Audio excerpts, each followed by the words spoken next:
Welcome to xylem RRB. അപ്പോൾ ഇന്നത്തെ വീഡിയോയിൽ നമ്മൾ ഡിസ്കസ് ചെയ്യാനായിട്ട് പോകുന്നത് 2025 വന്നിട്ടുള്ള മേജർ ആയിട്ടുള്ള അവാർഡ്സ് ആണ്.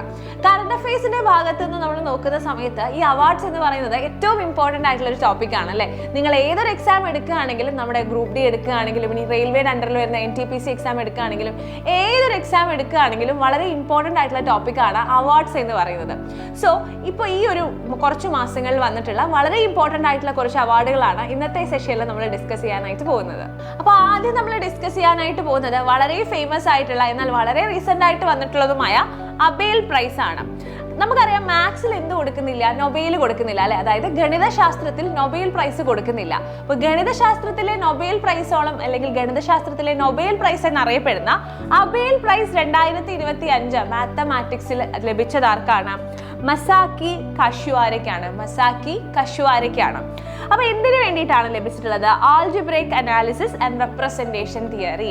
പൊതുവെ എന്തിനാണ് ലഭിച്ചത് എന്ന് ചോദിക്കാറില്ല. ഈ അബേൽ പ്രൈസ് എന്ന് പറയുന്നത് ഗണിതശാസ്ത്രത്തിലുള്ള ഏറ്റവും നല്ല സംഭാവനകൾക്ക് അല്ലെങ്കിൽ ഏറ്റവും നല്ല കോൺട്രിബ്യൂഷൻസിനാണ് എന്ത് കൊടുക്കുന്നത്? നമ്മുടെ അബേൽ പ്രൈസ് കൊടുക്കുന്നത്.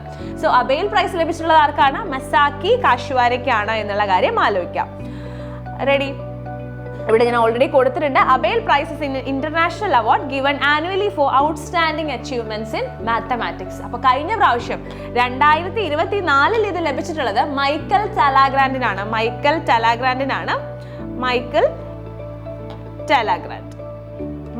ടെലഗ്രാൻഡിനാണ് ഈ അവാർഡ് ലഭിച്ചിട്ടുള്ളത്. അന്നേരം നമ്മൾ കോഡ് പറഞ്ഞിട്ടുണ്ടായിരുന്നു, നല്ല തലയുള്ള ആൾക്കാർക്കാണ് മാത്സിൽ അടിപൊളിയായിട്ട് സ്കോർ ചെയ്യാൻ പറ്റുക അല്ലെ. പക്ഷെ ഇപ്പൊ നമ്മൾ കോഡ് മാറ്റേണ്ടിയിരിക്കുന്നു. നമ്മുടെ കോഡ് എന്താണ്?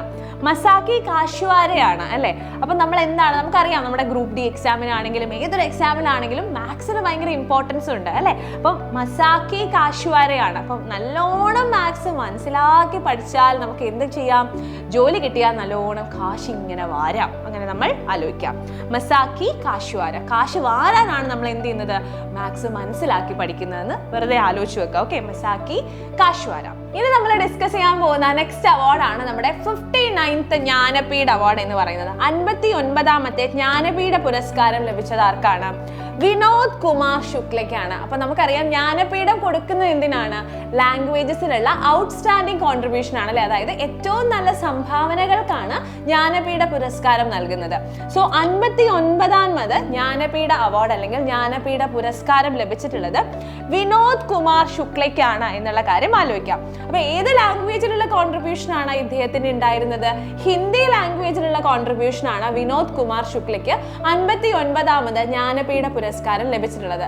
അങ്ങനെയാണെങ്കിൽ 58ാമത്തെ ജ്ഞാനപീഠ പുരസ്കാരം ആർക്കൊക്കെയാണ് ലഭിച്ചതെന്നും ഏത് കോൺട്രിബ്യൂഷൻ ആണ് ലഭിച്ചതെന്നും താഴെ കമന്റ് ബോക്സിൽ കമന്റ് ചെയ്യാം. ഓക്കെ, അപ്പോൾ 59ാമത് ജ്ഞാനപീഠ പുരസ്കാരം ലഭിച്ചത് വിനോദ് കുമാർ ശുക്ലയ്ക്കാണ്. അപ്പൊ നമുക്ക് വെറുതെ ഇതൊരു കോഡ് വെച്ച് നമുക്ക് കണക്ട് ചെയ്യാം. അതായത് നമ്മൾ ബസ്സിൽ നമ്മൾ എങ്ങോട്ടെങ്കിലും പോവുകയാണ്. അപ്പോൾ KSRTC ബസ്സിൽ നമ്മൾ പോകുന്നത് നമ്മൾ വെറുതെ ഇമാജിൻ ചെയ്യാം. അപ്പോൾ കുറേ നേരം ഇങ്ങനെ നിന്ന് പോകുന്നത് ഒരു വിനോദമുള്ള കാര്യമാണോ? അല്ല. നമ്മൾ KSRTC ബസ്സിലെ പീഠം എന്ന് പറഞ്ഞ സീറ്റ് അല്ല, ഇരിക്കുക. അപ്പൊ KSRTC ബസ്സിലുള്ള പീഠത്തിൽ ഇരുന്ന് പാട്ടൊക്കെ കേട്ട് സൈഡ് സീറ്റിൽ ഇരുന്ന് പോകുന്നതല്ലേ വിനോദം. അങ്ങനെ നമ്മൾ ആലോചിക്കുക. അപ്പൊ ജ്ഞാനപീഠ അവാർഡ് ലഭിച്ചത്, പീഠം ലഭിക്കുമ്പോഴാണ് നമുക്കൊരു വിനോദമുള്ളൂ എന്ന് ആലോചിച്ചാൽ മതി. സോ വിനോദ് കുമാർ ശുക്ലയ്ക്കാണ് 59ാമത് ജ്ഞാനപീഠ പുരസ്കാരം ലഭിച്ചിട്ടുള്ളത് ഫോർ ഹിന്ദി ലാംഗ്വേജിലുള്ള കോൺട്രിബ്യൂഷന് വേണ്ടിയിട്ട്. നെക്സ്റ്റ്, ഇവിടെ ഞാൻ ഈ പറഞ്ഞ കാര്യങ്ങളെല്ലാം കുറച്ച് പോയിന്റ്സ് ആയിട്ട് കൊടുത്തിട്ടുണ്ട്. അത് ജസ്റ്റ് ഒന്ന് നോക്കിയാൽ മതി കേട്ടോ. ഇദ്ദേഹം 12ാമത്തെ ഹിന്ദി റൈറ്റർ ആണ്. ജ്ഞാനപീഠ അവാർഡ് ലഭിക്കുന്ന 12ാമത്തെ ഹിന്ദി റൈറ്റർ ആണ് ആരെന്ന് പറയുന്നത്? നമ്മുടെ വിനോദ് കുമാർ ശുക്ല എന്ന് പറയുന്നത്. Short story writing, poetry, essay, ഇതിലെല്ലാം തന്നെ അദ്ദേഹത്തിന്റെ കോൺട്രിബ്യൂഷൻസ് ഉണ്ട്. നമ്മുടെ നെക്സ്റ്റ് അവാർഡാണ് മഹാരാഷ്ട്ര ഭൂഷൺ എന്ന് പറയുന്നത്.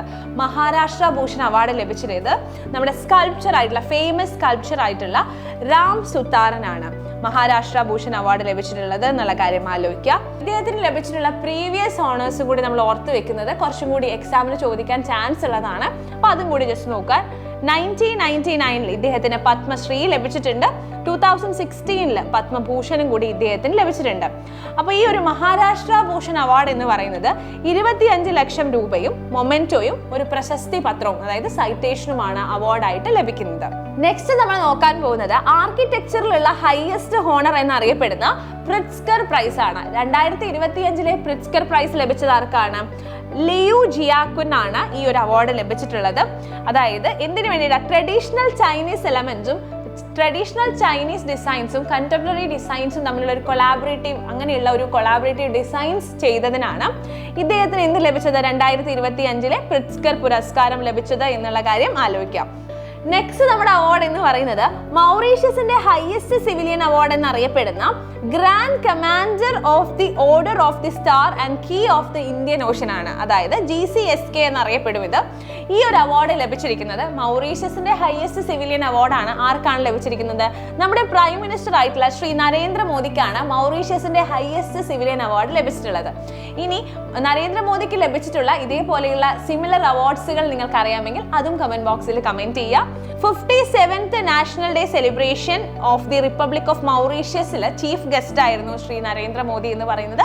ഈ ഒരു ഫംഗ്ഷനിൽ വെച്ചിട്ടാണ് മൗറീഷ്യസിന്റെ പ്രസിഡന്റ് ആയിട്ടുള്ള മിസ്റ്റർ ധരംബീർ ഗോകുൽ ഈ ഒരു അവാർഡ് ഇദ്ദേഹത്തിന് നമ്മുടെ പ്രൈം മിനിസ്റ്റർ ആയിട്ടുള്ള നരേന്ദ്രമോദിക്ക് പ്രസന്റ് ചെയ്തിട്ടുള്ളത്. ഈ ഒരു അവാർഡിന്റെ പ്രത്യേകത എന്താണെന്ന് വെച്ചാൽ ഒരു ഇന്ത്യൻ ലീഡറിന് ആദ്യമായിട്ടാണ് ഈ ഒരു അവാർഡ് ലഭിക്കുന്നത്. അതുകൊണ്ട് തന്നെ ഈ ഒരു അവാർഡ് എക്സാമിന് ചോദിക്കാൻ ചാൻസ് ഉള്ളതുമാണ്. നെക്സ്റ്റ് ആണ് നമ്മുടെ നാഷണൽ സ്പോർട്സ് അവാർഡ്സിൽ ഏറ്റവും ഇമ്പോർട്ടൻ്റ് ആയിട്ടുള്ള മേജർ ധ്യാൻചന്ദ് ഖേൽരത്ന അവാർഡ് എന്ന് പറയുന്നത്.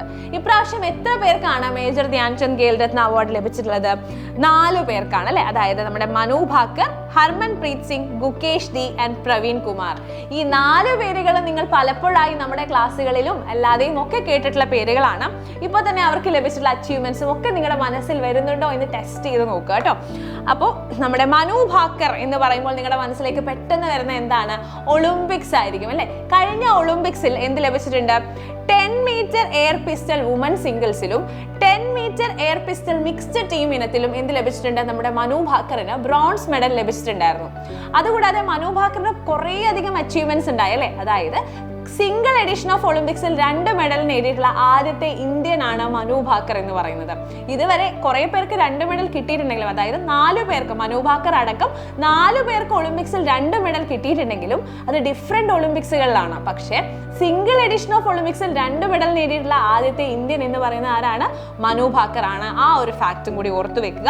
അപ്പൊ 10 മീറ്റർ എയർ പിസ്റ്റൽ വുമൺ സിംഗിൾസിലും 10 metre air pistol mixed team ഇനത്തിലും ആർക്ക് മെഡൽ കിട്ടിയിട്ടുണ്ടായിരുന്നു? മനു ഭാക്കറിന് ബ്രോൺസ് മെഡൽ കിട്ടിയിട്ടുണ്ടായിരുന്നു എന്നുള്ള കാര്യം ഓർത്തു വെക്കുക. നെക്സ്റ്റ് ആണ് ഹർമൻപ്രീത് സിംഗ്. നമുക്കറിയാം ഹർമൻപ്രീത് സിംഗ് എന്ന് പറയുന്നത് നമ്മുടെ മെൻസ് ടീം ഹോക്കി ക്യാപ്റ്റൻ ആണ് അല്ലെ. അതായത് ഹർമൻപ്രീത് സിംഗ് ലീഡ് ചെയ്യുന്ന നമ്മുടെ ഹോക്കി ടീമിന് സെക്കൻഡ് ടൈം ആണ് ഒളിമ്പിക്സിൽ ബ്രോൺസ് മെഡൽ കിട്ടുന്നത് എന്നുള്ള കാര്യം ആലോചിക്കുക. അദ്ദേഹത്തിന്റെ ഈ ഒരു ലീഡർഷിപ്പ് സ്കില്ലിനാണ് ഹർമൻപ്രീത് സിംഗിന് എന്ത് ലഭിച്ചിരിക്കുന്നത്? നമ്മുടെ മേജർ ധ്യാൻചന്ദ് ഖേൽരത്ന അവാർഡ് ലഭിച്ചിരിക്കുന്നത്. നെക്സ്റ്റ് ആണ് പ്രവീൺ കുമാർ. പ്രവീൺ കുമാറിന് പാരീസ് പാരാലിമ്പിക്സിൽ ഹൈ ജമ്പിൽ T64 കാറ്റഗറിയിൽ ഗോൾഡ് മെഡൽ ലഭിച്ചിട്ടുണ്ടായിരുന്നു. അതായത് പാരാലിമ്പിക്സിലുള്ള ഈ ഒരു സിഗ്നിഫിക്കന്റ് കോൺട്രിബ്യൂഷൻ ആണ് പ്രവീൺ കുമാറിന് എന്ത് ലഭിച്ചിട്ടുള്ളത്? പ്രവീൺ കുമാറിന് നമ്മുടെ മേജർ ധ്യാൻചന്ദ് ഖേൽരത്ന പുരസ്കാരം ലഭിച്ചിട്ടുള്ളത്. 4ാമത്തെ ആളാണ് നമ്മുടെ ഗുകേഷ് എന്ന് പറയുന്നത്. നമുക്ക് എല്ലാവർക്കും പറയുന്നതാണ്, നമ്മുടെ വേൾഡ് ചെസ് ചാമ്പ്യൻ ആണ് ഗുകേഷ് എന്ന് പറയുന്നത്. അങ്ങനെയാണെങ്കിൽ FIDE women's world chess champion ആരാണ്? ഇപ്രാവശ്യത്തെ FIDE women's world chess champion ആരാണ് എന്നും കൂടി കമന്റ് ബോക്സിൽ കമന്റ് ചെയ്യാം. ഓക്കെ, ഞാൻ കുറെ കമന്റ് ചെയ്യാൻ പറയുന്നുണ്ട്, എല്ലാവരും എല്ലാം കമന്റ് ചെയ്യുക. ഓക്കെ, അപ്പോൾ നമ്മുടെ നെക്സ്റ്റ് അവാർഡാണ് best tableau of republic day parade 2025 എന്ന് പറയുന്നത്. ഉത്തർപ്രദേശിന്റെ മഹാകുംഭ് 2025 സ്വർണിം ഭാരത് വിരാസത് ഓർ വികാസ് എന്ന് പറയുന്ന ടാബ്ലൂവിനാണ് എന്ത് ലഭിച്ചത്? ബെസ്റ്റ് ടാബ്ലൂ അവാർഡ് ലഭിച്ചിട്ടുള്ളത് എന്നുള്ള കാര്യം ആലോചിക്കാം. അപ്പൊ ഇതില് spiritual, historical and economic significance of Maha Kumbh Mela, അതായത് ഇന്ത്യയുടെ ഹെറിറ്റേജ് ഷേപ്പ് ചെയ്യുന്നതിൽ മഹാകുംഭമേളയുടെ ഇമ്പോർട്ടൻസ് ആണ് അവർ ഡെപിക്ട് ചെയ്തിട്ടുണ്ടായിരുന്നത്, അല്ലെങ്കിൽ അവർ ചിത്രീകരിച്ചിട്ടുണ്ടായിരുന്നത് ഈ ഒരു ടാബ്ലൂ വഴി.